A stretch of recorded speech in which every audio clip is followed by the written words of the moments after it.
everyone, and welcome back to the GroupM podcast. I'm your host, Jared Bayman.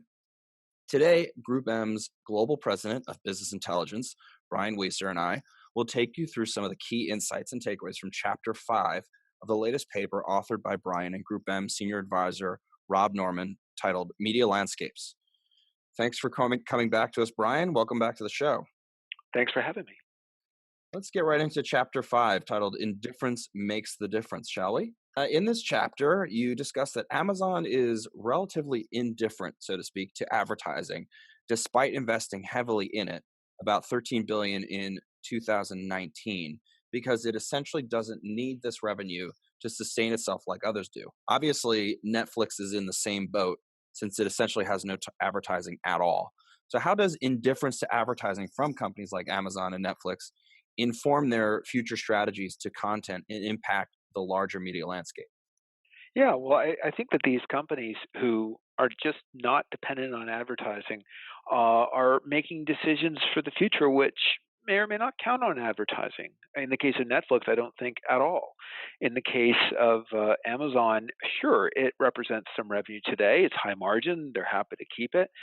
But at the end of the day, it's also true that the majority of what they're getting in advertising is coming from marketers who, maybe they're spending with Amazon as part of a broader deal to deliver their goods over Amazon, and you could satisfy your goals with Amazon in different ways. That is to say, different in prices, using different Amazon products, etc. That would make both Amazon and the marketer just as happy. So if you're Amazon, you're conscious of this, and advertising is a means to an end, and it's a relatively small means to the end. So I think that when you have players like them, and Apple too, let's not forget about them, they can do things that might not be always in the interest of advertisers.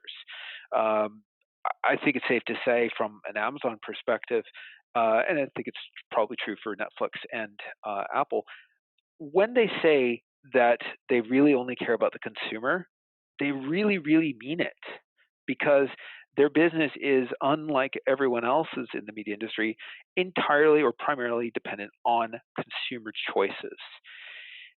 There's some value to that if you're a marketer, in that if you work with these brands, you hopefully can borrow some of that goodwill that these companies have invested so heavily against, much more than other media owners. The bigger point is that over the long term, when we think about how the industry evolves, the bigger these companies become, for the most part, the less the voice that marketers may have in the evolution of these businesses. Now, obviously, to jump a little bit further into these, we'll say, ad-free media owners, based on your report, Brian, as I was going through it, it would seem that ad-free media owners are a threat to ad-supported media owners, especially for things like share of consumer time. Would you say that that's the case, or is there some gray area there? Yeah, I think it really depends on the country. I think when we look at, what Netflix is probably doing inside the United States, it's probably fighting for share of a fixed amount of time, because television is already so mature, the way that people use the medium. In other countries, I think that it's just incremental, because the video ecosystem isn't so well developed.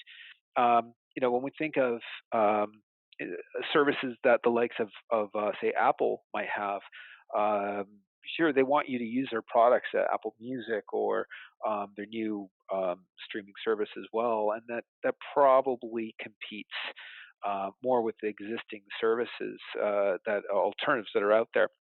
So I think you really just have to look at it case by case in terms of how well it's competing for consumer time. And something that we touched on in an earlier episode, about how Netflix is really making, the TV companies up their game by jumping into increased content and things like that. Can you talk a little bit about that and how that applies to this?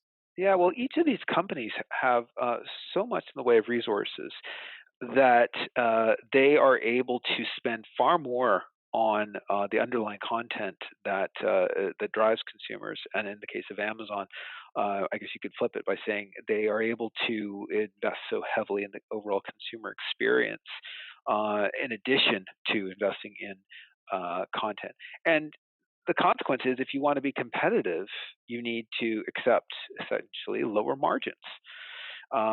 Otherwise, you accept slower growth. You can have higher margins, but if your growth is declining, that's not necessarily a better outcome.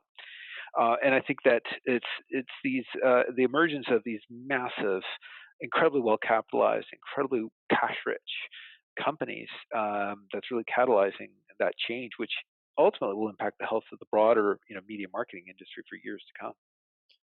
Yeah, and it's certainly going to, as Netflix continues to up their game and content, everybody else continues to follow suit. It's interesting to see how that plays out going forward.